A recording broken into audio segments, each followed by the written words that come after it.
morning, everybody. Good morning. Still practicing pretty massive social distancing. 6 feet. Aren't we? Yeah, can't even, So interesting times, such uncertain times. And there have been some announcements recently that I think are huge and just kind of illustrate how big of a deal, how serious this all is. So a lot of people know that last night there was an announcement and then more today about Summerfest. So the Summerfest festival has been moved now to 3 weekends in September. So the question is, will all of the acts be able to still play in those 3 weekends in September? Specifically Styx.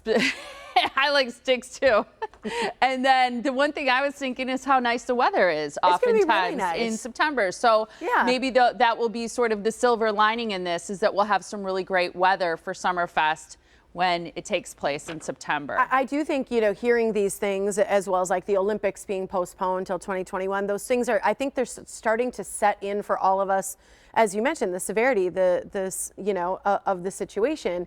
And I think it sort of hits us a little bit more when we see everyone taking it so seriously. And I hope that everybody does realize how serious it is. But you think about all the athletes that have been in training for so long and now going that much further, trying not to have an injury. Exactly. Different things like that. Exactly. So I mean, just the magnitude of what this means on all levels, not just the seriousness of the virus, but just, you know, everybody who's affected in so many different ways. Well, and to me, there's such a big difference between postponed and canceled. Right. And I was really excited to hear that the Olympics are postponed until 2021. So it's not 4 years, for example, or something like that, until the Olympics actually happen for these athletes who are in training, because that's the thing that I think is heartbreaking. You think about students who are seniors in high school and they have no prom. Right. And while that's maybe not. And no graduation. Right. And you think that while that's not life or death, that's still, you think about your senior year and your prom and your graduation. It's a hallmark moment. Those are huge moments in someone's life, as well as being in the Olympics and making it to that point and then thinking that you can't do it. So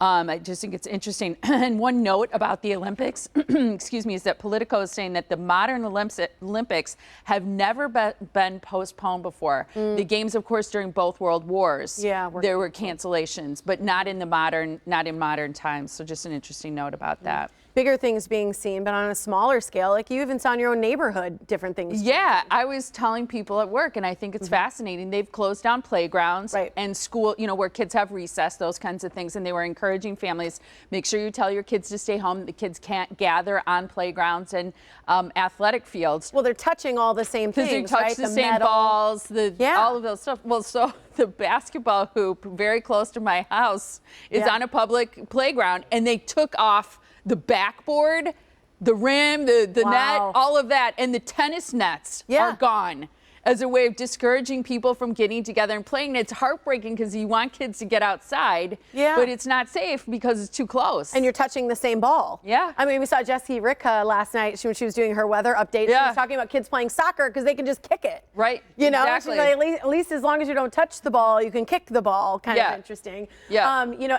a commissioner of the NBA, Adam Silver, he was talking about the other day, saying just in general, he was hoping, you know, is there any way to continue part of the NBA games? And he was talking about, could they do some sort of charity game?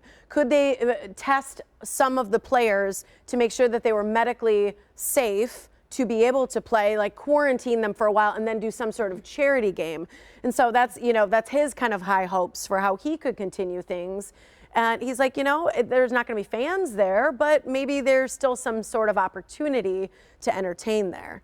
Yeah. It's, you know, I don't know. It's interesting. It is. A real important update, though, is again on my friend's puzzle. Yes, this is important. Nicole's Puzzle Palooza. How's the puzzle? Puzzle Palooza is still happening. She's getting more excited as the day. There's a picture of how close she is, and you can see how tough this is. Look at that.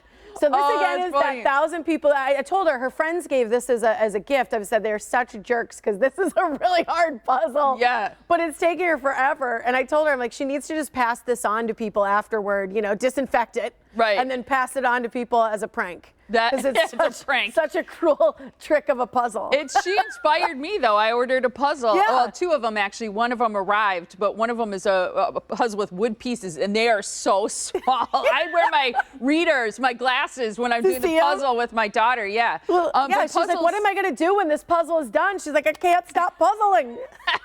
That's so great. I love it. I know. That's fun. I thought it was super cute. Yesterday, I thought it was so awesome how many viewers we had who sent us pictures. We asked about any recipes that you're pulling out from the archives and share a picture like of for food? Extra credit of food. Yeah. And we got the best pictures from people. I know. I thought it was great. I actually found this neat thing about onions. Okay, so as I was shopping, grocery shopping the other day, I realized that onions either were way overpriced in some places or difficult to find. So here's a picture of a yellow, a white, and a red onion, okay? Right in that order. No, so I wanted to tell you what they were good for. Some recipes will say use a red onion. Some will Yes. say use white, but some of them will just say onion. Yes. So here's what they're good for, in case you're having difficulty finding or you don't really know this. I thought it was great.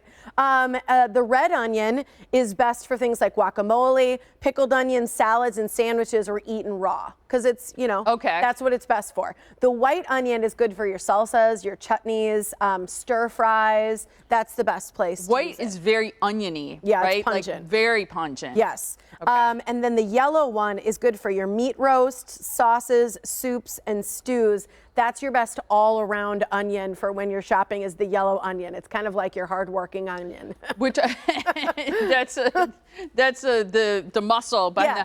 Is it sweeter?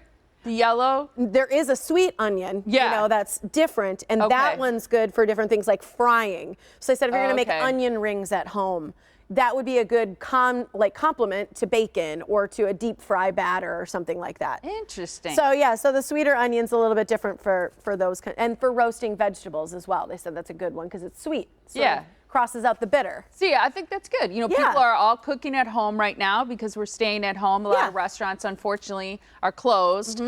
So, if you're cooking with an onion, you got to learn how to use them. Yeah, okay, so I got a quick thing for you to guess, and we'll do our sound off. Okay, about half of people have a nickname, right?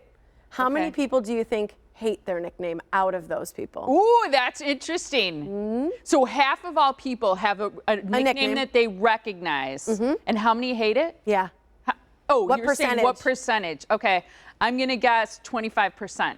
2/3 of people hate their nickname. What's your nickname?